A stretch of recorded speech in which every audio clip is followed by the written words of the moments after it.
यहाँ आने वालों को प्रेरित किया जाता है सच्चे दिल से, सच्ची श्रद्धा से, अपने सामर्थ्य के अनुसार अवश्य दान करें। फिर उससे वो समस्या हल होगी आपकी जो पूर्व जन्म में आप गलती कर गए थे, धर्म दान नहीं किया, आज एक एक पैसे के लिए भटक रहे हो, तो वो समस्या फिर यहाँ अब शुरुआत हो जाएगी। अब हम उस समर्थ की शरण के अंदर हैं। जैसे एक तैमूर लंग नाम का एक लोहार था मुसलमान, और वो इतना गरीब था, कभी कभी उनको आटा भी रोटी भी प्राप्त नहीं होती थी। 2 माँ बेटा थे, और वो क्या करता था कि धनी लोगों की बकरियां भेड़ चराया करता था। एक दिन लेकिन वो थे धार्मिक, पिछले संस्कार अच्छे थे, अतिथि को भोजन अवश्य कराते थे, आप भूखे रह जाते थे, अतिथि को खाना खिलाकर सोते थे। इसी प्रकार परमात्मा वहां पहुंच गए एक जिंदा महात्मा के रूप में, जिसमें तैमूर लंग बकरियां चरा रहा था।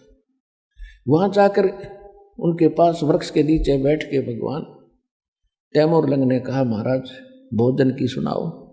परमात्मा ने कहा, भाई भोजन खाऊंगा। तैमूर लंग खाना खा चुका था, फिर घर गया, अपनी माँ से कहा, माँ एक रास्ते चलता साधु है, गांव के बिल्कुल साथ में ही वो वृक्ष के नीचे भेड़ बकरियां बैठी थी और भोजन खाना चाहता है। माँ घर के अंदर केवल 2 रोटी, 1 रोटी का आटा था, और बना कर माँ ने रोटी ने बोली, बेटा मैं भी चलूंगी, साधु के दर्शन कराऊंगी। लेकर लोटा पानी का, 1 रोटी घर में बची थी, आटा वही बना के चल पड़ी। परमात्मा से खाने की प्रार्थना की, भगवान खाना खाने लगे। इतने में माँ ने बार बार कहा उसकी कि महाराज हम बहुत निर्धन हैं, महाराज हम बहुत दुखी हैं, कभी कभी तो आटा भी नहीं मिलता हमें। परमात्मा ने रोटी खा के पी का लोटा पानी का, एक बकरी बांधन की बेल पड़ी थी, चैन सी पतली पतली सी होती, उसको 4 बार मोड़ ली। वो इतनी पकड़कर उसके बच्चे का शर्म कड़म मारी, उठ कर 7 मारी, 1 2 3 उगन के 7, और फिर मारे लात, और फिर मारे मुक्के। अब उसकी माता ने सोचा कि कोई मेंटल साधु था, पागल है, मैंने इसको बार बार छेड़ दिया, टोक दिया, इसने गुस्सा हो गया, और साधु पता नहीं बद्दुआ भी दे दे। हाथ जोड़ के कहने लगी, महाराज मेरे बेटे से कोई गलती बन गई। परमात्मा बोले, नहीं माई, तेरे बेटे का जो पहले मैंने 7 सांकल मारी है ना, ये चैन मारी बेल, तेरे बेटे तैमूर लंग को 7 पीढ़ी का राज बख्श दिया मैंने, और जो मुख के लात मारी है उसके बाद तुम्हारे राज्य टुकड़ों में बट जाएगा। यूं कह रहे थे तो माई सोच रही थी तो कति पागल आदमी है, मेंटल, खाने को रोटी नहीं, मन सुखी आशीर्वाद दे रहा है कि 7 पीढ़ी का राज दे दिया। इतने में परमात्मा अंतर्ध्यान हो गए। अंतर्ध्यान हुए तब देखा चारों तरफ, उन्होंने सोचा तो फरिश्ता था, लेकिन यह बात गले नहीं उतर रही थी कि मेरा बेटा राजा बन जाएगा। कहते साधु वचन उल्टे नहीं, चाहे पलट जाओ ब्रह्मांड। उसके बाद वो तैमूर लंग राजा बना। दिल्ली के अंदर इतिहास गवाह है, दिल्ली तक को अपने काबू में कर लिया था, और यहां पर अपना एक नौकर बिठा दिया था दिल्ली के सिंहासन पर, वो उसको टैक्स देता था। तैमूर लंग के बाद उसका पोता बाबर दिल्ली का बादशाह बना, उससे लगातार 5 पीढ़ी औरंगजेब तक तैमूर लंग का शासन रहा। औरंगजेब के बाद ये टुकड़ों में उनकी पीढ़ी अलग अलग राज्य बट गए थे। रोटी तैमूर लंग को दीनी, ताते 7 बादशाही लीनी। आप अन्नदेव की आरती में पढ़ते हो तो पुण्यात कहने का भाव ये है, दास जो आपको आज आध्यात्मिक जो प्रवचन सुनाना चाहता है कि जो पिछली गलतियां कर चुके हैं और अब दान धर्म ना करके आज बहुत दुखी है, बहुत बड़ी समस्या रोजी रोटी की उनके सामने। इस समर्थ के पास आने के बाद ये समस्या नहीं रहेगी, पर समस्या ये रहेगी कि आपको विश्वास कब होगा कि कबीर इज गॉड। जिस दिन आपका हृदय मान लेगा, सुनी सुनाई बातों से नहीं बनेगी बात।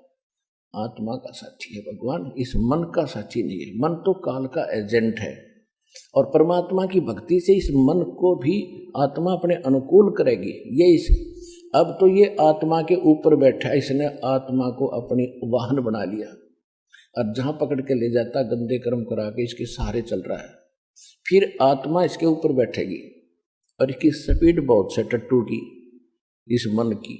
बकवादों में भी इतनी स्पीड है, और जब ये अच्छे काम पर लगाएगी इसमें भी इसकी इतनी ही स्पीड है। इसके ऊपर बैठा देगा भगवान आपको। तो कहने का भाव दास का ये है कि आपको यहां आकर के ये ज्ञान सुनाया जाता है, तो अब आप दान कर रहे हो।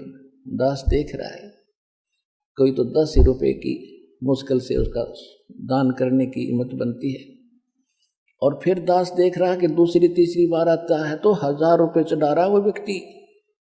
आत्मा गदगद हो जाती है कि मालिक ने सुन ली इस अपनी आत्मा की, क्योंकि परमात्मा का विधान है। कहते हैं आप 1 रुपया दान करोगे, 1000 देता दाता आपको।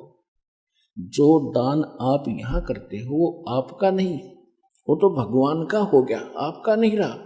उसके बदले में आपको तो 1000 मालिक ने उसी समय लिख दिया आपके अकाउंट में, लेकिन वो अकाउंट आपको दिखता कोई। जो अकाउंट परमात्मा ने आपका खोल दिया दीक्षा लेने के बाद, वो बैंक अकाउंट सूक्ष्म है। आपके अंतःकरण में एक मैसेज पहुंच जाता है, भगवान के ऊपर आपकी एक और फाइल है, उसमें ये मैसेज ऐड हो जाता है। आपने 1 रुपया दान करा, 1000 आपके खाते में लिख दिया। तो जो पैसा आपका था वो यहाँ चढ़ाया हुआ पैसा आपका नहीं है, ये परमात्मा का हो गया। और इस परमात्मा के पैसे को आप सदुपयोग करो, यहाँ दुरुपयोग ना करना इसका। जो यहाँ भी सेवादार है, आने वाले भी जो कई बार देखा है थोड़ी बहुत त्रुटियां ये कर देते हैं, तो आपने सावधान रहना पड़ेगा। ये धनी का पैसा है, आपको तो दे दिया मालिक ने उसी समय, ये नहीं रखता अपने पास, ये तो पूर्ण परमात्मा है। कहते हैं 4 युगों में देख लो हमने किसका रखा मार। द्रौपदी ने 1 बिलांत का कपड़ा दिया था, 9 इंच ढेर लगा दिया उसका। सुदामा ने 4 चावल खुखवाए थे, महल बना दिया। तैमूर लंग ने 1 रोटी दी थी, उसको 7 पीढ़ी का राज बख्श दिया। कहते 4 युगों में देख ले हमने किसका रखा मार, हमने किसका लेकर ना दिया हो मारना, यानी कोई पैसा लेकर ना देने के उसने पैसा मार लिया मेरा। तो परमात्मा कहते 4 युगों में देख ले हमने किसका रखा मार, हमने किसी का पैसा रखा नहीं। तो सबसे पहले हमारे हृदय में ये समाना चाहिए कि हु इज गॉड, परमात्मा कौन है। और परमात्मा को पहचानने के लिए हमने कौन से प्रमाण स्वीकार्य होंगे। सबसे पहले हमारे सदग्रंथ। हमारे सदग्रंथ कौन से हैं? पवित्र हिंदू धर्म के नाम जो लिख दिए गए हैं, पवित्र 4 वेद, ऋग्वेद, यजुर्वेद, सामवेद, अथर्ववेद, पवित्र श्रीमद् भगवद गीता, पवित्र 18 पुराण। उसके बाद जो उपनिषद है ना, ये तो किसी ऋषि विशेष की अपनी अनुभव की कथा है। वो वेदों और सदग्रंथों इनसे नहीं मिलती है, तो वो उसके घर की है, उसको हमने नीचे लेना। दूसरे जो वैसे ये पवित्र वेद, पवित्र श्रीमद् भगवद गीता, पवित्र पुराण, ये हिंदुओं के नहीं थे, मानव मात्र के लिए है। उसके बाद विभाग बढ़ते चले गए। तो फिर जैसे पहले समय में आपस में कटे हुए क्षेत्र थे, जैसे समुद्र पार करके फिर अमेरिका, ये जो US से बोलो हो जिसने, वो इससे कटे हुए थी क्षेत्र से। तो वहाँ फिर काल भगवान ने बाद में ये कटे, पहले तो सिद्धियाँ थी, पहले भी ऐसे वहाँ जाते थे, एक दूसरे से संपर्क करते थे, सिद्धियों से जाते थे। तो उसके बाद वो क्षेत्र कट गया, तो काल ने दोबारा जैसे ईसा मसीह जैसे, बाबा आदम जैसे महापुरुषों का वहाँ जन्म दिया। फिर उसने अपनी छुरी अलग से पढ़ा दी उनको, और उसके बाद फिर ये पुस्तकें बन गई, जैसे तौरात, जबूर, इंजिल और फिर ये कुरान शरीफ। तो ये तो वैसे वास्तव में ये पवित्र ग्रंथ जो पुराने हमारे सभी मानव मात्र के लिए हैं, फिर भी तो हम इन सभी सदग्रंथों को मान्य हैं। हिंदुओं को तो ये ग्रंथ मान्य है जो दास ने अभी बताए, पवित्र चारों वेद, पवित्र श्रीमद् भगवत गीता, पवित्र पुराण। उपनिषद तो अलग चीज है, उनको तो भूल ही जाओ। वो तो किसी व्यक्ति विशेष का अपना जो अनुभव, उसने जैसा भगवान जाना उसने वो कथ दी कथा, वो वेदों और गीता पुराणों से नहीं मिलती, वो ठीक नहीं। और फिर पुराण भी वेद और गीता से नीचे निम्न सत्र में आते हैं। वो श्री ब्रह्मा जी का ज्ञान अनुभव है। ब्रह्मा जी से सुनकर अन्य ऋषियों ने जो अपना अनुभव किया उसमें फिर 18 विभाग कर दिए। वास्तव मूल शास्त्र हमारे पवित्र वेद, पवित्र गीता है।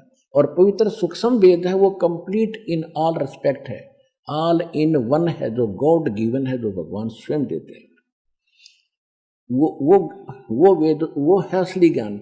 उस असली ज्ञान को ही असली ज्ञान हमारे हृदय में समाने के लिए, जचाने के लिए इन पुराणों, वेदों और गीता का सहयोग दिया जाता है कि जो भगवान ज्ञान दे रहा है वो इनसे भी मिलता है, और जो इनके अंदर जो यथार्थ ज्ञान और भक्ति विधि नहीं है वो उस सूक्ष्म वेद में है। तो फिर हमें ये दृढ़ता आती है कि जो वेद बताते हैं केवल एक ओम मंत्र है, गीता बताती है ओम तत्सत, उस पूर्ण परमात्मा की पाने के केवल 3 मंत्र हैं। तो ये है इनकम्प्लीट ये कोर्स। और उसमें क्या लिखा सूक्ष्म वेद में? प्रथम मंत्र है वो 7 मंत्र हैं। वेद भी संकेत करते हैं कि जब तक तत्वदर्शी संत नहीं आता है तो 5 नाम दिए जाते हैं, और जब तत्वदर्शी संत आता है, जब वो समय आता है भक्ति का, तो उसमें 7 मंत्र दिए जाते हैं। और उसके बाद फिर 2 मंत्र और फिर कंप्लीट कोर्स करके मूल मंत्र दिया जाता है। तो ये है वो सूक्ष्म वेद के अंदर सारा ज्ञान का। तो कहने का भाव ये है कि पवित्र वेद, पवित्र श्रीमद् भगवत गीता, पवित्र पुराण, पवित्र बाइबल 3 पुस्तकों का पवित्र बुक का संग्रह है, और पवित्र कुरान शरीफ, पवित्र गुरु ग्रंथ साहिब। पवित्र गुरु ग्रंथ साहिब के अंदर जो महला पहला की वाणी है, वो वाणी है उस परमात्मा से परिचित उस पुण्यात्मा श्री नानक देव जी की। उसके बाद जो अन्य गुरुदेव की जो वाणी गुरुओं की, यदि वो नानक जी की वाणी से और सूक्ष्म वेद से मेल नहीं खाती है तो वो उस सत्र की वाणी नहीं है। तो इसलिए हमने अपने परमात्मा को समझने के लिए, अपने परमात्मा को पहचानने के लिए इन सदग्रंथों का सहारा लेना पड़ेगा, इनसे प्रमाणित करने पड़ेंगे। जो इन सदग्रंथों से जो मेल खाता है और इस सदग्रंथों के ऊपर इस कसौटी में जो खरा उतरता है तो वो है परमात्मा। तो सबसे, और उसके बाद फिर जिन महापुरुषों को परमात्मा प्राप्त हुआ और उन्होंने फिर कौन से मंत्र जाप किए जिनसे उनका मोक्ष हुआ, तो वो है मंत्र भक्ति के। और वही मंत्र हमारे सदग्रंथों से मेल खाते हैं कि सचमुच ये भी मंत्र यही है, और उन महापुरुषों ने भी वही मंत्र जाप किए हैं और उनका मोक्ष हुआ है, और सदग्रंथ भी वही बता रहे हैं। तो ये है सच्ची भक्ति विधि। इसमें सिर्फ 2 ही बातें हैं समझने के लिए। एक तो हु इज रियल गॉड, वास्तविक भगवान कौन है, और what is the real worship of way of worship of God, परमात्मा के भक्ति की दो रियल सत्य साधना कौन सी है, कौन सा मार्ग है। ये 2 क्लियर जब हो जाते हैं तो निरसंशय होकर आप भक्ति कर सकते हो, आप भक्त बनोगे।